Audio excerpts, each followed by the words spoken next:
There is bad image for Nigeria. We can take it back through the press. We can reverse it. We have powerful Nigerian media stations, channels broadcast all over the world. Well, AIT has a problem now. NTA does. Many others. There's active online social media, the blogs in Nigeria. Let them come. Look at what we have said yesterday. Let them come here and run documentaries of the experiences of Nigerians. And blast it all over the world. In 3 days, Ghana will respond. I've been a media person, but this is within us. I have been a media person. You cannot be here suffering. Let the leaders get our media guys come here. What has been happening? Go to the student community, go to the business community, go to everywhere. Come to the embassy. Go and confront the officials with information. Air it. Within 1 week, I can tell you part of what's happening. I'm sorry to say, but this is within us. The present government in Ghana came on the grounds of Nigeria bashing. I have listened to things some of their top leaders have said all over the world in big major places. We did not take it back, sir. If we take it back, they will sit up. So media strategy. One. Yana yakase Igbo for Nigeria for a time Ghana for Yana unjindi. No one is saying someone hates somebody because you hate them and that is why you are saying that about them. There are a lot of things that give evidences and yema be brave etchre edan edima won say asemesi now bentin we there or time one permassive. I'm going to show you a video maybe ma wonchire mu na ansa na no mesere wo say wo be like video no wa share no wa kire wadwen e wo comment section ho. So what I said, and then now to follow you on other social media networks, all at Inside Studios Network, Facebook, TikTok, and Instagram. Now, Yanko videos way. A Nigerian man is plotting against Ghanaians, guys, and this is what they are actually doing. 2025 in Ghana. I am going to play the video. It's a very long video, but I'm not going to play everything. I'll play part 1 today, and then I'll post the second part too. Like it's gonna be 2 parts basically. Listen to it carefully. As a Ghanaian and as an African, if this is a way to do Africa unity, I've told you Africans are autonomous by nature. You can never do African unity, and African unity is in your wildest dream. I'm telling you, watch the video. Southern Africa, including South Africa, and they won't like anything. But because of our country, we are not respected. Yeah. With all due respect, the 2 professors in our faculty are Nigerians. They are likely to leave at the end of the year. They're already appealing, can you get us more Nigerians? We have this, but we are not respected because we do not take advantage of our what we have, our facilities. So this is why I'm coming. We are highly skilled and highly talented and blessed people. But many a time we lack strategy. Nigerians tend to lack strategy. You can have good skills if you don't know how to let people know it is there. Guys, like having a factory full of items in the warehouse. If you don't advertise it, invest in the warehouse. Sir, they have harassed us a lot. I know that. I'm walking on the road. One day I was driving in. I had my workout things in the car. The Ghanaian police took my dumbbells and walked into his car and said, I have taken it. A colleague was with me. He said, what do we do? I said, well, leave that. Let me go and urinate first and come back. I urinated and came back. I said, go and bring it from your car down to this car. And he did. But sir, I can tell you something. From his accent, I'm a professor of English. From his accent, he's a Ghanaian police. From his accent, I can bet my life he's a Nigerian. I can bet my life. He's a Nigerian policeman. He's a Ghanaian policeman, but he is a Nigerian. His accent is obviously Nigerian. The key things you use to identify where somebody comes, all of them. And when we left, that day someone has attacked my things and misplaced my papers when they were opening things. And they delayed me from Aflawo to Winneba 8 hours until someone got the papers. So what I'm saying is, we need strategy, sir.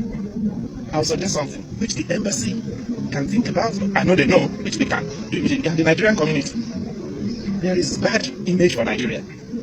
We can take it back through the press. We can reverse it. We have powerful Nigerian media stations, channels broadcast all over the world. Well, AIT has a problem now. NTA does. Many others. There's active online social media, the blogs in Nigeria. Let them come. Look at what we have said yesterday. Let them come here and run documentaries of the experiences of Nigerians. And blast it all over the world. In 3 days, Ghana will respond. I have been a media person. You cannot be here suffering. Let the leaders get our media guys come here. What has been happening? Go to the student community, go to the business community, go to everywhere. Come to the embassy. Go and confront the officials with information. Air it. Within 1 week, I can tell you part of what's happening.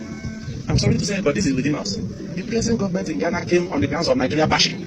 I have listened to things some of their top leaders have said all over the world in big major places. We did not take it back, sir.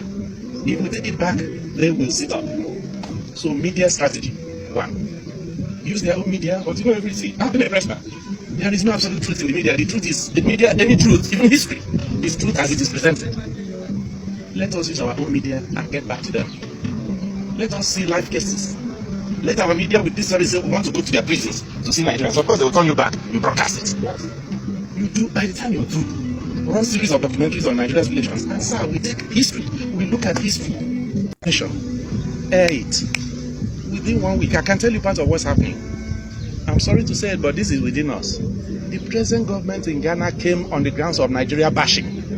I have listened to things some of their top leaders have said all over the world in big major places. We did not take it back, sir. If we take it back, they will sit up. So media strategy, one. Use their own media, but you know everything. I have been a pressman. There is no absolute truth in the media. The truth is, in media, any truth, even history, is truth as it is presented. Let us use our own media and get back to them. Let us see live cases. Let our media with this story say we want to go to their prisons to see Nigerians. Of course, they will turn you back. You broadcast it. Yes. You do, by the time you're through, run series of documentaries on Nigeria's relations. And sir, we take history. We look at history. Prof, sir. Prof is my teacher. He was the dean of postgraduate school when I was a postgraduate student. So, but I want to say something, sir. I want to reinforce what you have said, and perhaps, like we say in Igbo land, it's not only a dead person you position the neck well. Historically, Ghana got independence in 57 before us, not because they were better. We were taking care of home. We were the first African country that should have got independence. If you read the biography of Nkrumah, Nnamdi Azikiwe sent him to the university in the US that he attended after he had returned to to Ghana.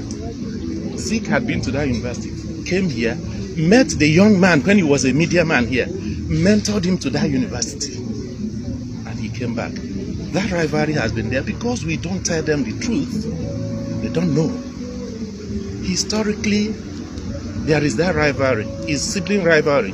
But the truth is that it's a rivalry between an elder brother and a younger brother. It's the rivalry all over Africa. Mandela captured it well in 1997 when the Commonwealth banned Nigeria. When he said that Nigeria is a very big elder brother that you cannot do without. But unfortunately, this elder brother is irresponsible. But you can always go back to him. So, sir, let's take back our image. Let's take them on step by step in very subtle forms, not frontal, not open, in a subtle form. The next again is, like Prof said, you can only preach to those you've seen. The people here are legitimate. The problems are the illegitimate ones. Ogasa, the man who was talking like that, I don't know where you are. But you see, you are some of the people who make us believe that we are being hated by Nigeria and who make us believe that we cannot coexist with Nigerians, or let me say specifically Igbos, because you speaking, you are an Igbo man. And when we say Nigerians, coming down to Igbos hate Ghanaians, you will not believe it. And when we tell you that the Igbo man in Ghana and his plans were all a plot, and the elite secessionist knows about it, you don't want to believe. And we have someone like Black Rasta, and he will be defending and be blasting people who want to prevent and keep and protect the sovereignty of a nation. See, Mr. Lecturer, or whoever you call yourself, let me educate you a little bit. Maybe you don't know, or maybe you are talking out of pride as usual, which we know Igbos are very good at. Now, let me tell you this. This thing you are talking about is a great and often misunderstood question. When people ask, did Nnamdi Azikiwe send Kwame Nkrumah to the university in the USA? Yes, it is a very misunderstood and a question that people are not able to answer, especially when it comes to the Igbo side, because of pride. They don't want to talk about it the way it seems or the way it is. They don't want to talk about it the way it is. Now, let me go deeper a little bit into it. Kwame Nkrumah, the father of Pan-Africanism in Africa, a man who is respected across Africa, except the few who hate him and where he's coming from, and then thinking he's not a man of our own, so they hate to hear that information.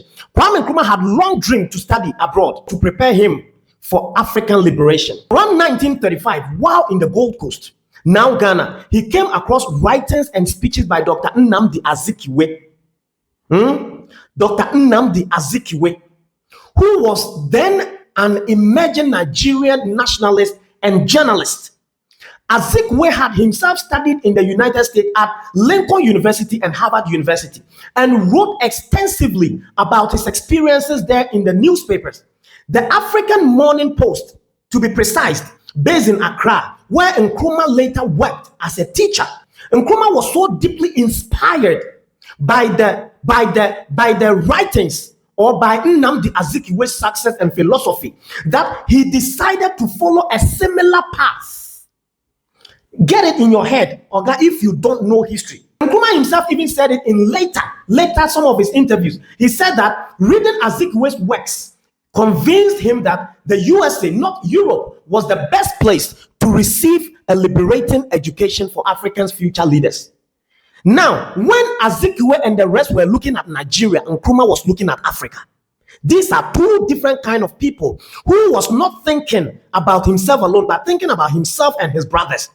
And that is why you will not be surprised to know that Nkrumah said that the independence of Ghana is meaningless unless it is linked up with the total liberation of Africa. This is a man who was thinking about his fellow man in the same continent and not his country. So just know the differences between the two people. One thinking about himself and his country, the other thinking about himself, his country, and all other countries around him. So let me tell you, Oga, whilst Nnamdi Azikiwe did not fund or formally send Nkrumah, formally sent him to the university in the US, his influence and examples were the direct reasons Nkrumah chose to study at Lincoln University in Pennsylvania.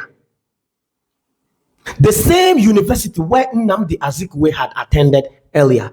And see, let me tell you, this is one difference between Ghanaians and Nigerians. Ghanaians are so down to earth that we don't care to tell you how we got to where we are.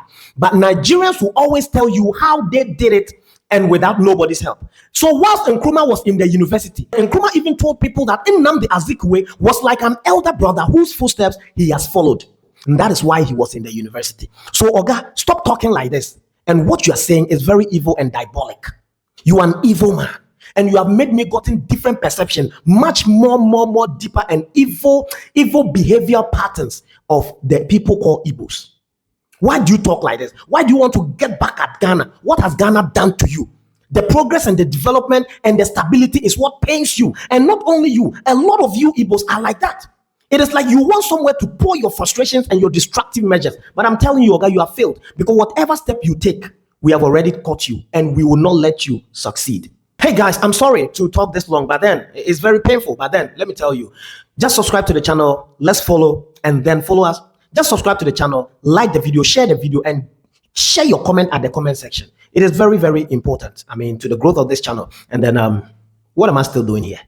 I'm gone. Use the media against them. Hey, and they're always using it. Ghanaians are going to play ball. You see a Nigerian man reporting about Ghana going to play ball. Ghana president goes to make a speech. You see a Nigerian man reporting. Use the media.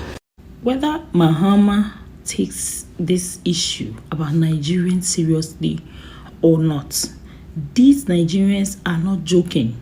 They are not sleeping on it. They are ready to strike. So it's up to you, Ghanaians.